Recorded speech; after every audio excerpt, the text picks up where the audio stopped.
City Council regular meeting of July 24th. Please stand for the pledge. Ready to begin? I pledge allegiance to the flag of the United States of America and to the republic for which it stands, one nation, under God, indivisible, with liberty and justice for all. Let's see, Councilman Hutchins, please. Father, we just come before you tonight, just thanking you for this opportunity we have to be here. We just ask that you'll give us wisdom tonight as we work on the city Newman business. And we just ask this all in Jesus' precious name. Amen. Amen. Thank you. Roll call, please. Councilmember Davis. Present. Hutchins. Present. Candia. Present. Mayor Pro Tem Martina. Present. Mayor King. Present. Thank you. Item 5, declaration of conflicts of interest. Seeing none, we'll go to 6, ceremonial matters. We don't have any this evening. Go to item 7, items from the public, non-agenda items. Any member of the public wish to address the council, now is the time to do it. Seeing none, we'll go to number 8, consent calendar. A is waive all readings of ordinances and resolutions set by title. B is approval of the warrants. C is approval of the minutes of July 12, 2012 regular meeting. Make a motion we accept the consent calendar as is. I second that motion. Motion and a second. All in favor? Aye. Opposed? Motion carries. Thank you. Item 9 is public hearing. We don't have any this evening. Going to item 10, regular business. Adopt resolution number 2012, next in number, a resolution approving the 2012 water rate study. Partner, you're up again. Thank you, Mayor. Good evening, Mayor and council members. The item for you tonight is to consider adopting a resolution approving the 2012 water rate study. In 2010, the city contracted with Stantec Engineering for a water rate study to give us an idea where we're standing with our water rates and where we might be. The specific key objectives of the study was to include funding of existing and future infrastructure needs, determining an equitable distribution of capital costs between existing users and future water system users, and to reassess the water rate structure and provide a model that is flexible and easily updated as new information becomes available. The study was delayed, however, due to changing directions from future water supplies. Initially, when we did our water master plan in 2008, we were looking at a future surface water supply plan at an estimated cost of $40 to $50 million. That was included in the original draft of the water rate study. However, recently the city installed a municipal test hole, and the results of that were very favorable. The water quality of that test hole showed that we did find some really good source of water. Therefore, we decided with the ad hoc committee's blessing that that would be a direction we would pursue. Therefore, the future water supply facility has been delayed, and the study shifted to focus on installing a new well, storage, and booster pump station at a cost of about approximately $5 to $6 million, and to continue looking at another location for a possible municipal test hole. The study has been completed and reviewed by city staff. In addition, the ad hoc committee has completed their review and recommended the study be forwarded to city council for their review and comments and potential acceptance. Prior to city council meeting, city staff and the consultant conducted a workshop with council to present the study. One note I would like to show is this was presented at the workshop, and it's to give an idea of where we stand, current existing city of Newman compared to other regional agencies. We're at the bottom, but there's no proposed rates. We're still in the bottom third. We're still one of the lower water rates within the regional community, with Rose Landing being the highest at approximately $50 with a flat rate. The study recommends revising the rate structure from a base allowance of 4 units of water per month to include a base unit charge and then charge them by unit of water they use. Currently we charge $10.90. That includes 4 units of water whether you use it or not. This study recommends that we charge them based on use with a tiered structure to encourage water conservation. Provided City Council approves the study, staff recommends City Council authorize staff to bring back before City Council and allows authorization to initiate the proceedings for Proposition 218 proceedings and to establish a date for a public hearing. Therefore, staff recommends City Council adopt the resolution approving the 2012 water rate study. If there's any questions, I'd be happy to answer. Any questions of Warren? I'm just kind of curious. Where was the test well done? Or where was the test done? It's if you go at Fig Lane, turn left on Jensen Road, probably between a quarter to half mile west of Fig Lane on the north side. That's where the well would be. That's where the well would go. Correct. Okay. We also have under contract with Stantec to go out and resample that test hole to ensure that our water quality parameters are still correct. Great. Any other questions or comments? Council direction. I move we approve resolution number 2012, next in number, approving the 2012 water rate study. I second that motion. Motion and a second, all in favor? Aye. Opposed? Motion carries. Thank you, Garner. Item B is report on ordinances relating to utility billing and possible changes to said ordinances. Lou? Evening. A while back, staff was asked to prepare a report on certain utility ordinances and bring back some questions to the council regarding possible changes to those. In the staff reports you received are 4 questions that have developed over time. If you'd like, we can go through each of these, or if there's any ones in particular that you want to discuss, we can do that. Do you have anything particular you want Lou to go over or discuss? The only thing that, the only discussion that I would have is, and maybe I was reading it wrong, but it looks like you believe it would not be best to go to administrative fines rather than misdemeanors. I understand that we don't have many now, but what I look at is if we do in the future and we've still got them as misdemeanors, I can guarantee you that the district attorney is never going to file a misdemeanor charge on a water rate. All right, I believe what we recommend in the rates, or in the staff report, was that we, in addition to the misdemeanor that's on there, we also add that we can approach the issue as a administrative citation. So in the cases where, the district attorney is not using misdemeanors, they're not prosecuting them, we can use administrative citations, and in the future, if they decide to go back and start prosecuting them, we can begin the other way on it. It would allow us the flexibility so we don't have to come back and change the ordinance again if we decide to switch back to misdemeanor. It just gives us 2 routes. Even though we can't use both routes at the same time on a particular case, we could use one when the other one is not available to us. Legally, Tom, I would just wonder if that would not create a problem for us. We can do both. I mean, it's not a matter so much of can, is it prudent to have, because if they don't like the one, they could switch it over to the court. Well, I think we'll write the ordinance so it's our discretion as to how to charge it, in lack of a better term. So we can do the admin citation or misdemeanor at our discretion. At our discretion? Yeah. Okay. And council member, maybe even then further, we can maybe get in a policy that's non-binding that says a first one or a second one, first and second could be administrative citation. And then if there's a pattern, then we can maybe then push towards a misdemeanor at that point in time, which would be more on a policy level, but not necessarily on an ordinance level. Does that make sense? Yeah, that makes, because if we can show a pattern of it, then maybe we can get the DA to push more towards a misdemeanor. I've just seen at that where point. we're in conflict because administrative is the civil, Right. and then they decide that they're going to appeal it, and they appeal it, and they would have the appeal to the criminal side if we have both ordinance, if it's set up to go both ways. That's the only thing that I've seen in the past, and I just don't want that to, not that there's a real big chance of it happening, but that's just the legal question I wanted to get cleared up.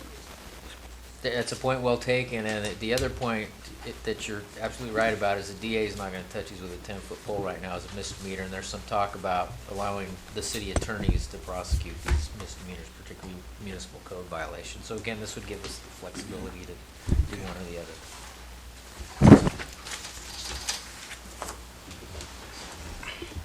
Council, we really do have 4 questions that were direct. We're asking you to give us direction on, so maybe we can just go over those real quick. The first one really, and we talked about it at our workshop a little bit, and it'll change when we go to the new rate structure, is should we bill charges to homeowners when the properties are vacant? And at this point in time, under the new rate study, that would be, what was it, was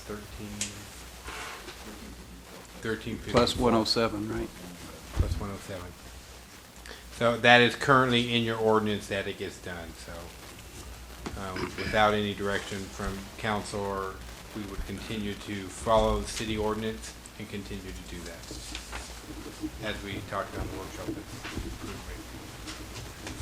Second one, again, was the administrative citation. We worked on that. Third one is passed. The council has approved a $25 application fee, when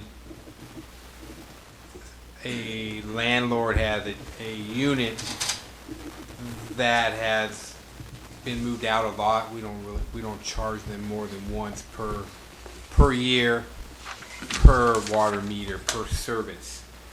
So they're not recurring. If you have a tenant and they leave 3 months later, we don't charge you that $25 again within a 1 year period. But if you have 4 units, you could be charged 4 times $25 in any given year.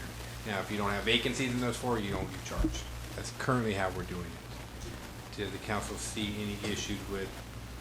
Well, I take an apartment, a guy that owns 20 apartments, if the turnover is naturally, he has to pay 20, and I mean, because based on the reasoning why we charge the $25, which is staff setup time and everything else, if he's already on the books, he's the owner of the property, there's not really a whole lot of setup that's got to be done, is there, other than to change it back to him or her? Well, but each property is different. We have to go back in and type his name back in for that particular property again. So, I mean, there's work for each individual meter as it goes. Do you want to That's correct. talk about what that time is? Yeah, in essence, that's correct. There's a form that the customer or the new customer would fill out. That's getting a key back into the system. They have to take time to finalize the other person's account, make sure that the new accounts get started up under the new person's name. So there's a time involved with getting it set up. It's not like they can just say, okay, that person's not there anymore, and it automatically does it. There's setup that Alicia's got to go through to get that all dialed in. In the case of like Mustang Peak, they only have 1 meter. So Mustang Peak is the one over here on F of M Street, the new one there, but they only have 1 meter. So their people move in and out all the time, but there's only 1 bill.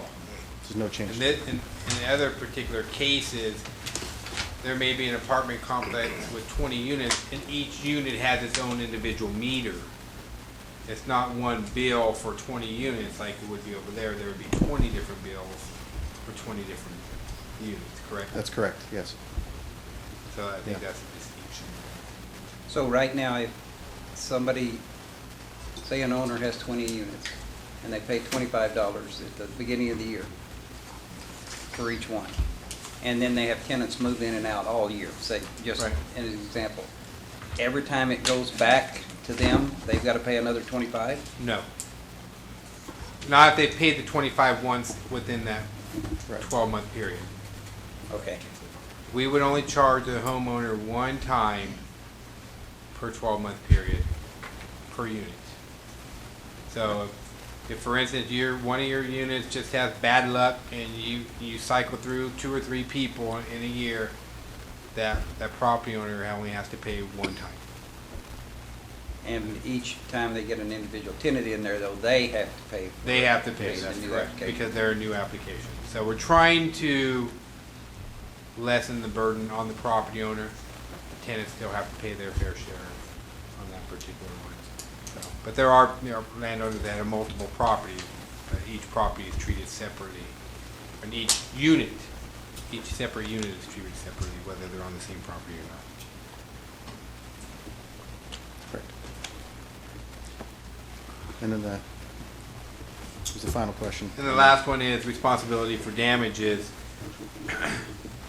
Should we place a responsibility for all repairs on the property owner regardless of who is currently residing on the property? Sometimes, at what point is the property owner responsible for the damages that a tenant may do to city services that provides that? And there have been times where those damages, $500, $1,000 because they're going in and ripping out meters and tearing up boxes and doing other things on there. So, at that point, you have to hold somebody accountable for it. And then ultimately, what we're trying to say in that particular case is, ultimately, property owners, you need to take care of your tenants and making sure that they're not damaging city property, because ultimately that gets back to them. So.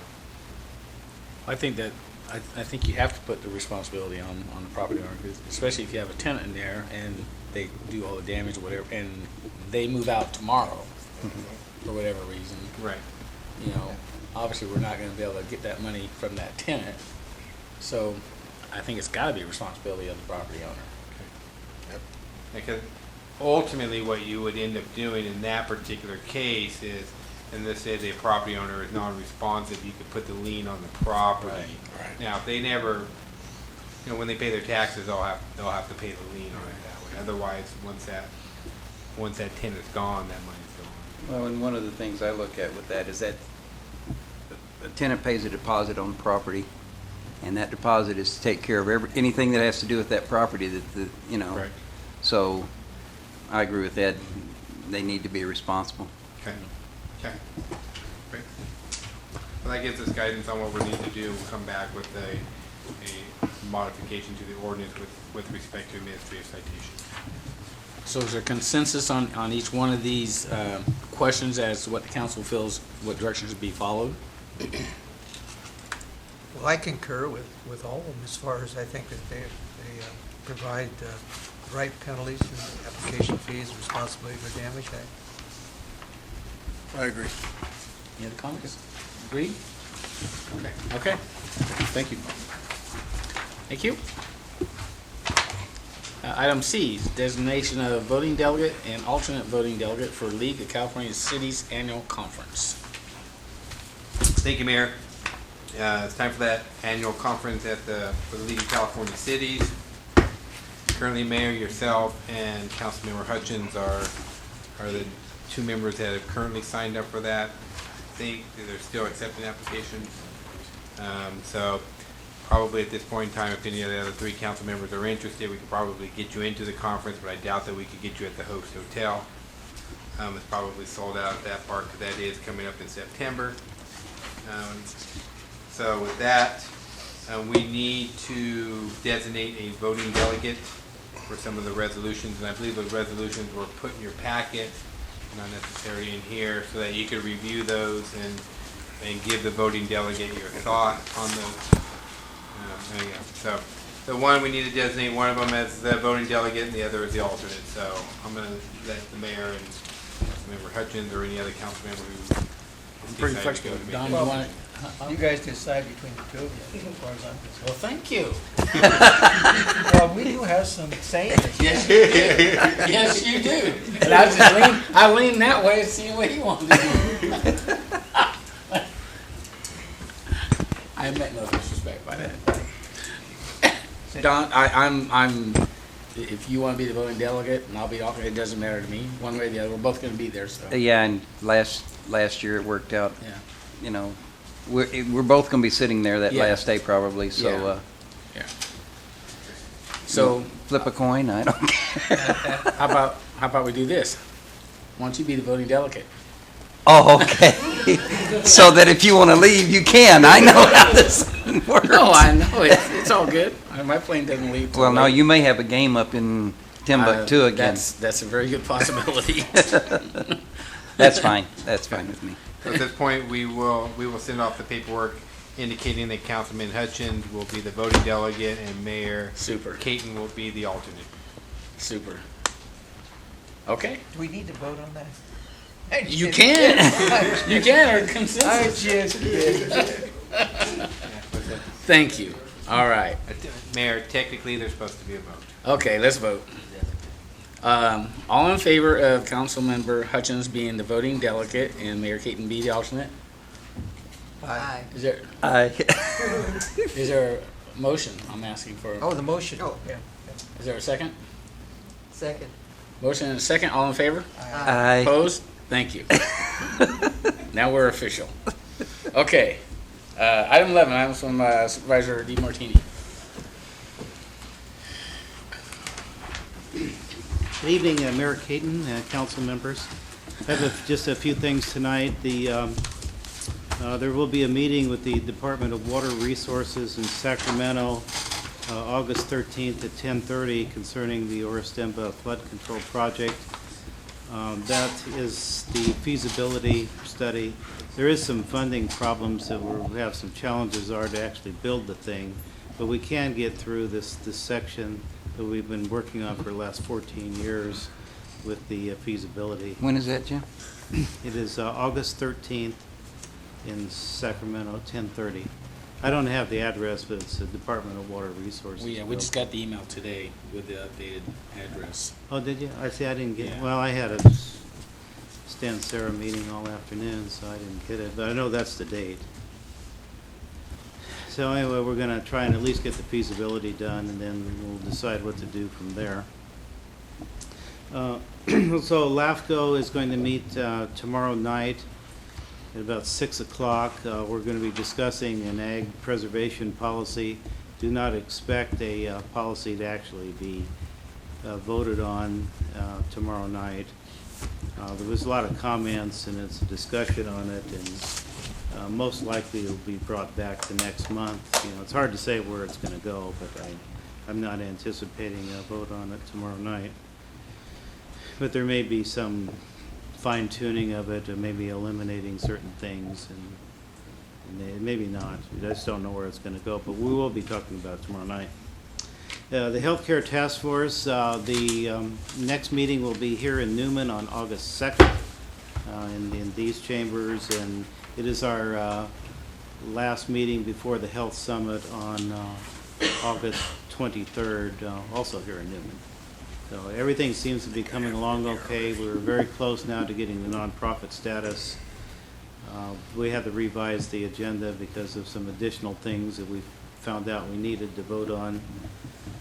Conflict of interest, whistleblower, and some other thing. I forget what it was, but it was, anyway, that agenda has been revised, and we'll take that up on the 2nd. And the last thing I have is the West Park project. This is a project, of course, been going on for 5 years now. The developer has not put up any of the $2.75 million that he was supposed to put up on July 10th. The county on the 11th sent him a letter saying that we intended to terminate our agreement with them, which is an exclusive negotiation agreement. That letter went out to him on the 11th. As far as I'm concerned, the project is finished. We just have to get through the 30 days. It will come before the board, and then we will decide what to do. In my opinion, and council, he does not have the 30 days time to come up with the money. He is in breach of contract, which is nothing new for this guy. And he had to have the money on the 10th. He knew it was coming. He agreed to the date with the extension, and it never came in. That money was to pay consultants and engineers to do environmental impact report. So there is no money to do environmental impact report, no engineers or consultants. The project is dead because the environmental impact report has not started yet, and it's virtually impossible. It is impossible now to have it done in January since we haven't started, and there's no start date. There's a breach of contract.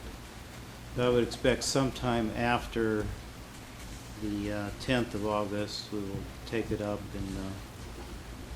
and end our exclusive negotiations with him, and decide what to do then, and then basically just start over. Jim, I know the letter went out and everything, but I also know what several of the supervisors have done. Can they come back and do it again and give him more time? Technically they can. I don't think it will happen myself. I mean, they've all got egg on their face now. I mean, this developer has never done anything that he said he was going to do. And if you look back through the history of the project, 5 years ago we had a timeline that one thing was going to get done at a certain time and then something else was going to get done. None of that, not even close. The things that were supposed to have been done 4 years ago still are not done. And we're in the second extension now. So I think the answer to your question is they could, but I just don't believe that they will. Well, I know a couple of the supervisors were extremely adamant that this go forward with him. And Well, I know them all, and I tell you, we are at quite a odds with each other up until this point, but I think things are changing. Okay. One disappointing thing is that one of the supervisors, Terry Withrow, has to step down for some perceived conflict of interest. That's disappointing because I don't believe he has a conflict of interest. His wife's family's got some property across the street that he does not have any ownership in. He's asked for the FPPC to make a ruling on that.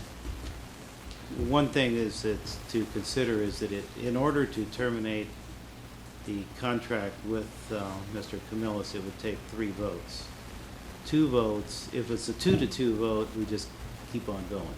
So it takes 3, and 1 can't vote. So it takes 3 out of the 4. So if you have any opinion about that, you might want to call the supervisors. But it will be coming for the board sometime after the 10th.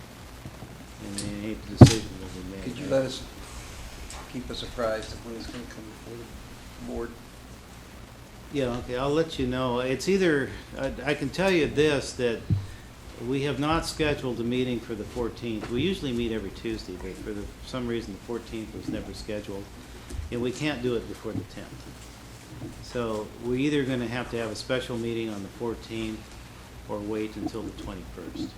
And which one, it will be either the 14th or the 21st.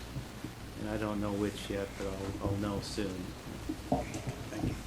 Supervisor, your staff has been very pro developer on that particular issue. Do you see them continuing with that position?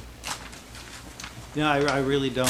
I've had a couple of meetings with the CEO and county council, and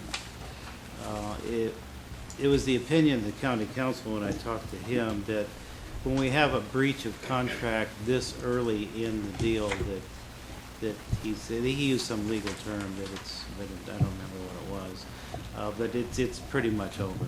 If you were almost done with say the environmental impact report and say you needed another 2 weeks to get it done, that could be done. But when none of the money has showed up, the environmental impact report has not started, I see a change of attitude in the county that maybe we just bet on the wrong horse, and maybe we should start over with a project that makes some sense. And I had said before that I would like to see the Newman and the Patterson Chamber of Commerce come before the board and say we really like this project here, not Turlock Chamber of Commerce.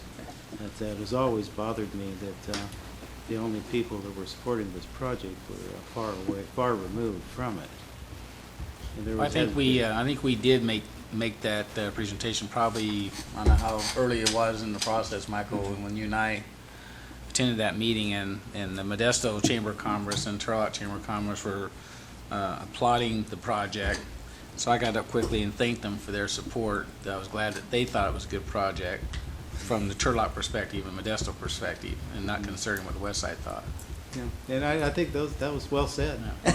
I mean, that just put it, and it's still, things haven't changed today. At the last meeting when there was extension was given, they were back again. But I do see the sentiment is changing now. It's been 5 years, nothing has been done on the environmental impact report now for at least 2 years. And I have found out that 2 of the consultants that worked on the project are still owed money for work they had done 2 years ago and haven't been paid. Well, it's interesting because I was told by a source, not to be named, that is working on the project, that the project from their perspective is dead, and that there's no way they're going to come up with the money, and they're just trying to buy more time. So we probably talked to the same person. So it was. I just talked to that person last night, and so and I believe this person, is so close enough to the project where he would know. I think he's real close. I've always I call him the Deep Throat, and he is like the Watergate informant, that nobody ever knew his name. But I've always been able to get information that the county would never give me about the project. the information that I received reflected the same sentiments. Okay, Thanks, Jim. thanks, Jim. Okay, item from the city manager. Thank you, Mayor. I know LAFCO is tomorrow. Unfortunately, I had a previous commitment. I won't be going tonight. I was under the same impression after having a meeting with the executive director for LAFCO that there was no anticipated action on the ag preservation policy. From the city's perspective, the actual policy itself has been more geared to alleviate some of the city concerns. Unfortunately, the overlying issues, which are the big ones, local land use control, who should control local land use control? Is it by the elected officials of that community, or is it by people who live outside our community who should make the land use decisions for the city of Newman? That's still on the table. And then the second issue is, the county not being subject to LAFCO and their regulations and creating an unlevel playing field. So until those two issues really get resolved, it's hard to support anything that LAFCO would do right now. Now, if the county could come to the table and make some changes to their zoning ordinance and do a few other things, I think real ag preservation is possible in Stanislaus County, and I think the cities would be on board with that too. But the cities cannot come on board if the county is not there at the table willing to participate equally as part of that, making that a level playing field. So I think some of that is being festered by, if you've gone down Washington Avenue recently where the new Blue Diamond is being built. Nice, big, beautiful facility, new curb gutter, street light. Beautiful. Then on the west side, you have an ag distribution center there. There's no curb cuts. It's all dirt. Their loading docks are basically cut into the ground, and so you see the two side by side on one side of the road, and it's just really not a level playing field of what's going on there. So obviously Blue Diamond has concern with an operation like that right across the street when they're investing probably $50 million or more into their facility. So how do we make that more equitable?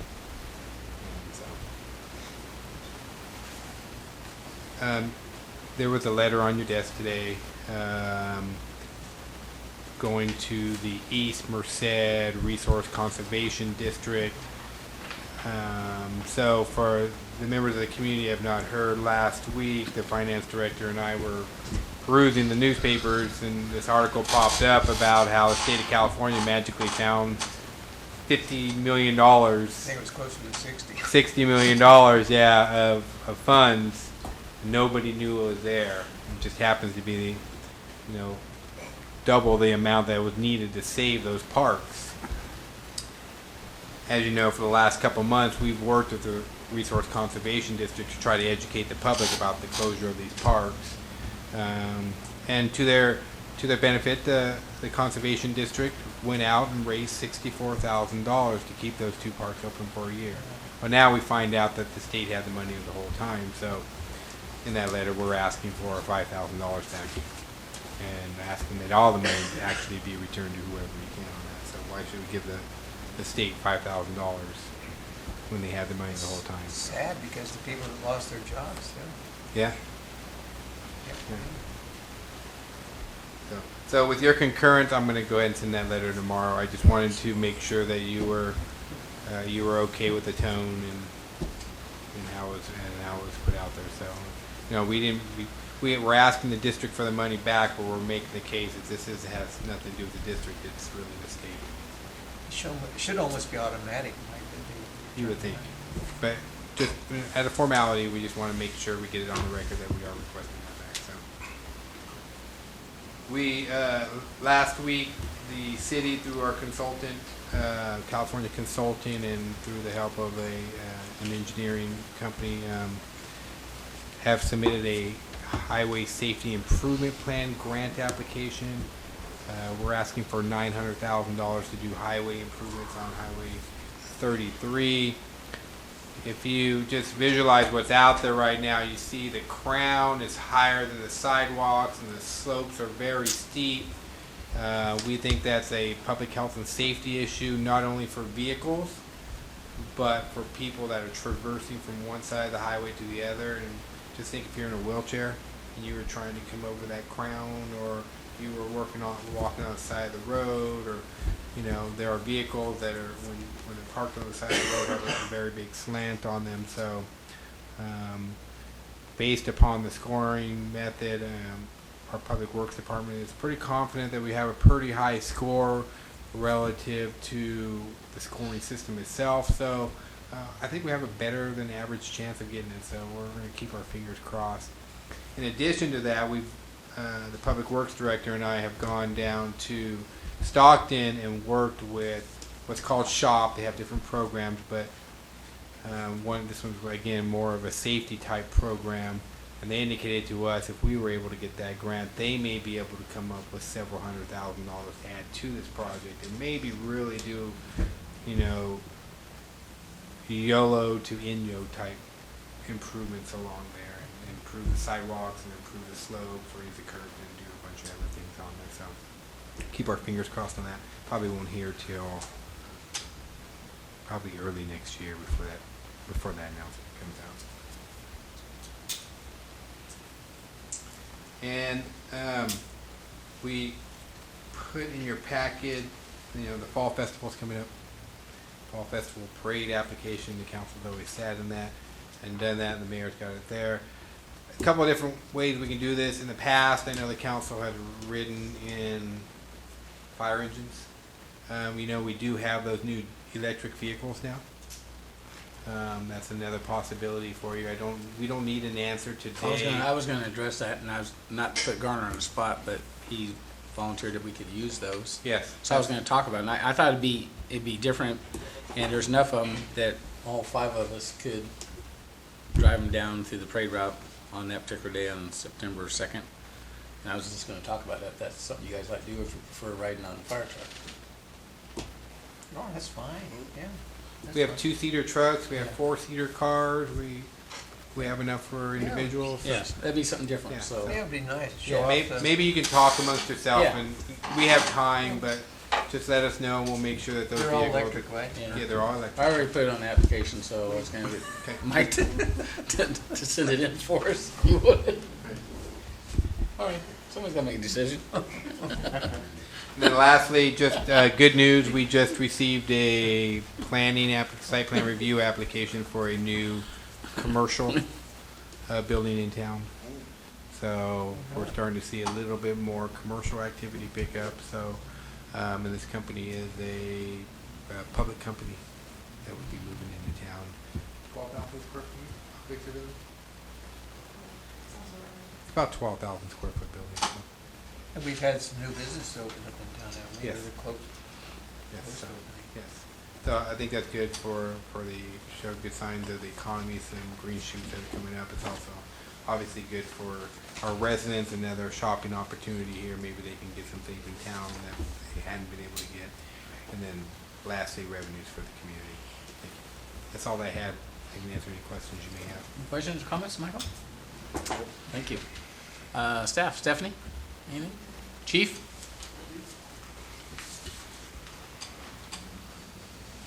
Just a few things. Good evening, Mayor, council members. Most of you are probably aware, but for those of you that are not, Corporal Noel Borden resigned from the city of Newman to accept a job with the town of Truckee. So he started up there Monday. He's already sent us some emails saying that he likes it. We'll see how that plays out in the wintertime. see if that holds true when it's 17 below. With that, we did pick up Reserve Officer Ronil Singh as a full-time officer, so next council meeting we'll do his ceremonial swearing in, but he will start August 1st with a full-time officer spot with us. And also with that, Officer Goslin was promoted to acting corporal and will be going to testing here in the next couple of weeks for the full-time corporal spot. Also, we had a notable arrest of the OHS football field was damaged over the weekend by vandalism. Somebody drove their car on it and did some donuts so, and bragged about it on social media, so. He wasn't real hard to find. So he spent some time in the county facility. I don't know if you guys have been driving out in the county and a little bit in the city, but there's been an active group of vandalism, a tagging crew. We made our first arrest last night on a juvenile, which is part of that tagging crew, and we're currently seeking the other two. So we'll be coordinating with Stanislaus County Sheriff's Department because the majority of it is out in the county. Also led to the arrest by social media. They like to post their things That's amazing. for us to find. Brilliance personified. Last council meeting, you guys approved the demolition of 1208 Merced. If you drove by there, you see that there's been no progress made. There has been progress. We are currently waiting on PG&E to cap the pipe. They don't move as quickly as we would like them to. We're told that they're streamlining, is that what you said? Or streamlining it, so hopefully the next few days we'll hear something back from them so they can come cap Next it. year. We have a company already ready, Modesto Sand and Gravel, to come in, so we're just waiting on PG&E at this point. I'll be happy to answer any questions. Any questions of the chief? Chief, just one question. Years ago, we had an officer on a bicycle. Is there any chance that may come back on a partial basis or something like that, especially during the summertime? Staffing levels make that difficult at this point in time. We do have those two frozen spots, so depending on the economy picks back up and we can get our staffing levels back up, that is something we would like to see also. I think it goes very well for our community, but at the current staffing levels, it's hard to do. Yeah, I just thought it was great. I think the public, enjoyed seeing the officers up close, personally. I agree. Thank you. Thank you, Chief. Thank you. Garner, anything else? Lou? All right. Council members. Don? I thought you were going to talk about the well problem. Yes. The same well problem you talked about last meeting? At the previous council meeting, I wasn't here. Snooze, you snooze, you lose. At the previous council meeting, I did There's discuss $30,000 worth of damage, right? Correct. We actually got the well back online. You already know all the information, but I'll repeat that anyway. Well 8 did go out of service. We did lose what's called a variable frequency drive, and the generator went down. It was $8,000 to repair the generator, and we did get a new VFD drive for that well, and it's back in service as of Wednesday of last week. Total cost is about $30,000. And this goes into some of the water rate study. We're talking about depreciation and improvements and things of that nature, and this is one of those unanticipated emergencies that we have to plan for and have reserve budgets for. I just wanted you to have to get up here and talk again, so. Did I keep it under your 5 minutes? Yes, you did. You're good. If there's any questions, I'll be happy to answer them for you. Thanks, Garner. You're welcome. Councilmember Kendi, you have anything to say? No. Don't. Martina, do you have anything? Just that everyone should know that tomorrow night there is a meeting for 125th year. So all you people that are members or anyone in the public, please come because it's kind of an exciting thing, that we're trying to get ready for 125 years. And we want more people involved. So please come tomorrow night at 6 o'clock. Thank you. I have a question. I don't recall us voting on a police car, and there's $22,245 here that was spent on the police car, and I don't recall voting on it. That was in the budget? Yeah. It's a budget item. Budget item. Okay, I didn't What- remember. Yeah, what we'll do typically on those, it goes into the budget. We go through a state CMAS, which is already an approved vendor, an approved price through a state level bidding process. So we don't have to actively go out to bid, so we can go, as long as we go to that vendor, we can purchase it directly from Okay, there. thank you. Great. Don, anything else? Okay, with that, we are adjourned. Thank Oh, you. Ed, you didn't say anything.